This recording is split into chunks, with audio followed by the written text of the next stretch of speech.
The shovel hits dry earth, and the sound feels wrong, too loud for a grave being dug under the first bruise of sunrise.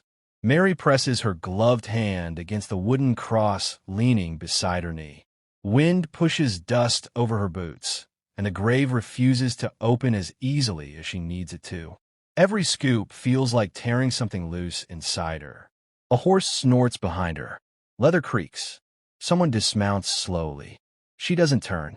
Boot steps drag over brittle grass. Stopping close enough, she can hear a breath steady itself before words arrive.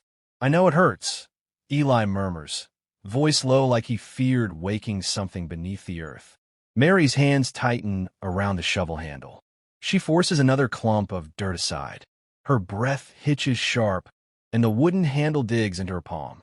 He steps closer, hatched shadow falling across her shoulder. "But grief doesn't last forever," he whispers, barely louder than the wind scraping over gravestones. Mary swallows hard, eyes fixed on a grave that should never have been needed. The wooden box already rests at the edge, staring up like an unwelcome witness. The wind shifts. Horses stir far off, too many for a funeral mourning. Mary lifts her gaze just enough to see dark shapes on a distant ridge, unmoving. Watching. The rustlers. Her jaw tightens. She lowers the shovel and brushes dust from her sleeve with trembling fingers. "They're waiting," she mutters, voice raw. Eli's fingers brush the revolver holstered at his side.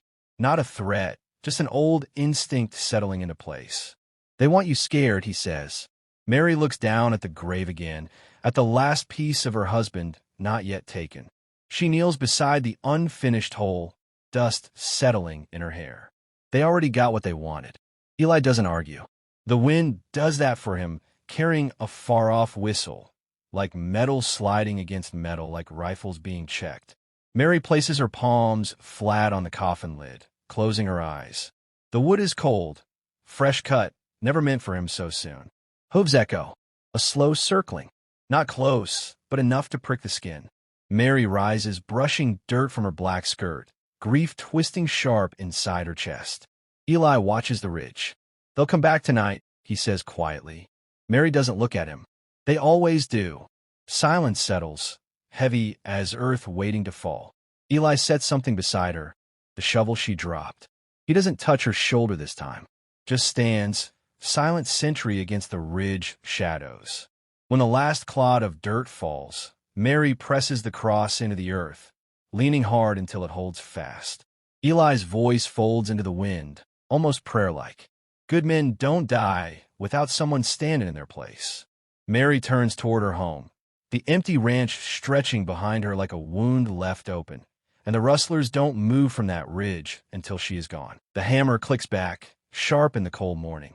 Mary steadies her aim at the rusted tin can on the fence post. The revolver feels heavier today, but her grip doesn't shake like before. She exhales and fires. The can jerks backward, clattering into the dry brush. Eli watches from the shadow of the barn, arms crossed, saying nothing at first. The smoke drifts between them. "You're learning fast," he murmurs. Mary loads another round, her fingers clumsy but determined. The metal scrapes, loud in the quiet morning. A hawk circles overhead as if waiting for something dead to appear. "You don't flinch like someone new to a gun," Eli adds, voice unreadable. Mary keeps her eyes on the fence line, jaw set. Didn't have a choice. A sudden gust of wind pushes dust across the yard. It carries the sharp scent of burnt cedar, fence rails scorched in the night. Mary glances toward the north pasture, charred with still smoking. Eli steps forward, boots crunching on scattered shells. "Rustlers did that to press you." Mary lowers her gun, feeling the morning bite at her cheeks. They're not hiding anymore. Eli's gaze narrows toward the far hills. They think fear makes folks obedient. Mary reloads, slower this time, hands not quite trembling. The barrel tilts slightly downward when a sound floats across the pasture, wood splintering, cattle bawling. Someone else's ranch taking damage. Mary snaps the cylinder shut. They're pushing everyone. Eli slides his rifle off his shoulder. They're hunting. Thunder rolls beyond the canyon. The wind shifts colder smelling like a storm dragging itself over the desert. Mary watches the distant sky bruise purple, heavy with rain. "Storm's coming," she whispers. Eli studies her stance again, quiet, measuring. Storm ain't the only thing. Mary wipes dust from her cheek, suddenly aware of the quiet, too quiet. The hawk is gone. Even insects seem still.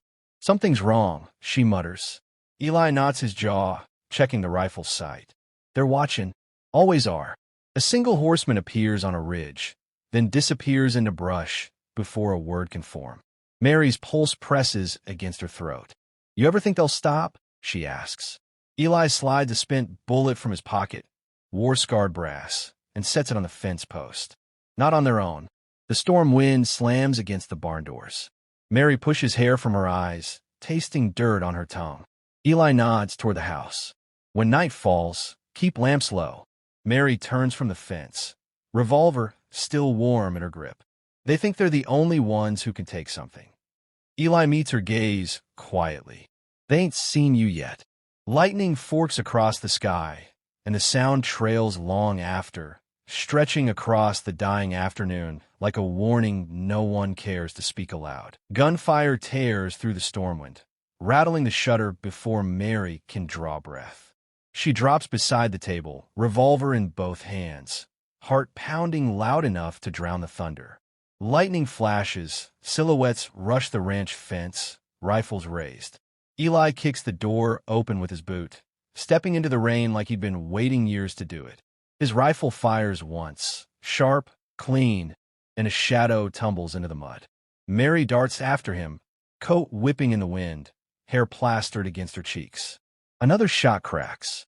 Mary lifts her revolver, aims through the sheets of rain, and fires.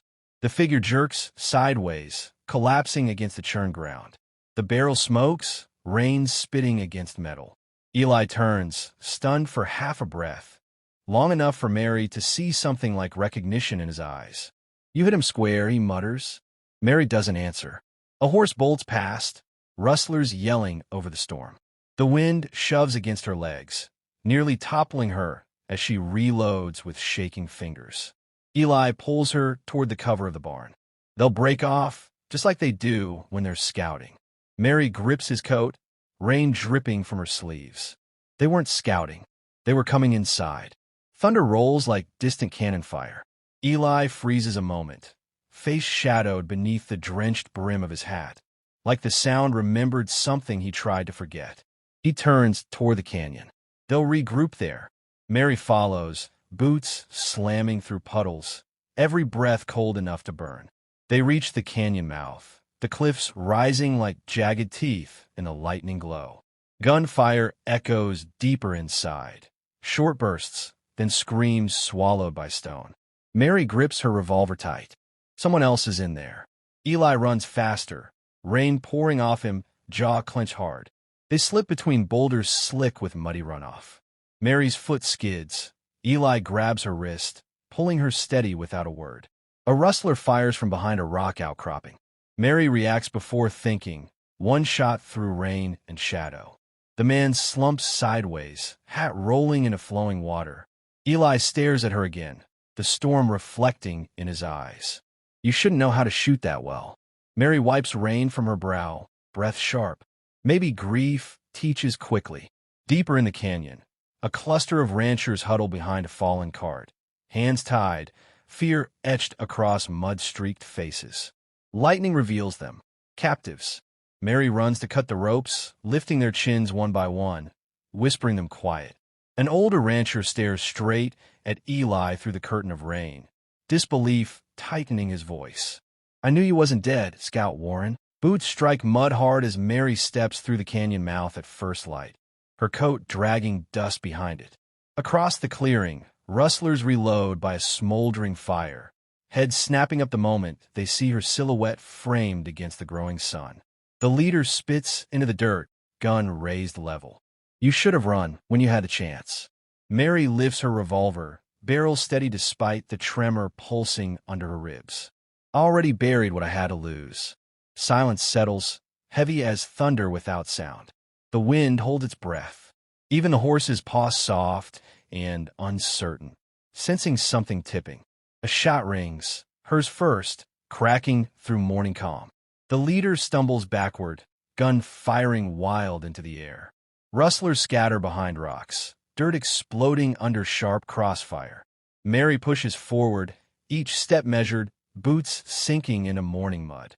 Eli cuts across the ridge above, rifle barking in steady rhythm, each shot pushing rustlers deeper into panic. Mary barely glances up. She only sees what's in front of her, the path clearing with every heartbeat. Bodies dive behind crates. Bullets snap past her coat. Mary ducks, then rises quick, squeezing the trigger until the cylinder clicks empty. She flips open the chamber, brass shells steaming, hands moving with new memory. Eli shouts from above, inside the cave. Mary glimpses shadows fleeing for a tunnel dark as coal. She runs, mud kicking up behind her, breath sharp and burning. One rustler turns too slow. She fires, dropping him before he reaches the entrance. The others vanish into blackness, boots scraping stone. Mary hits the cave wall, revolver drawn, pulse hammering in her ears, but no one fires back. Silence swallows them. They're gone into the deeper canyons.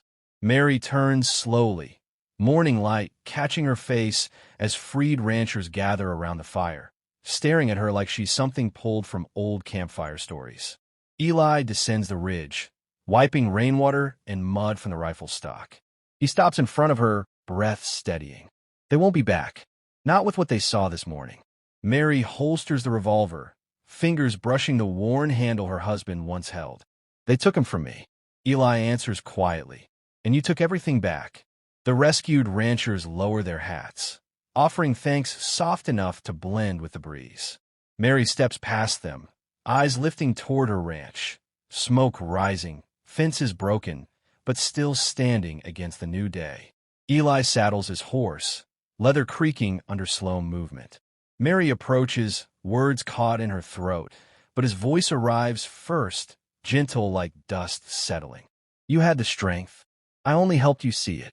She watches him ride toward the horizon, coat flaring behind his horse like some old shadow returning to wherever legends go to rest. And long after the canyon quiets, folks keep telling the tale about the widow who buried grief and rose with justice clenched steady in her hands.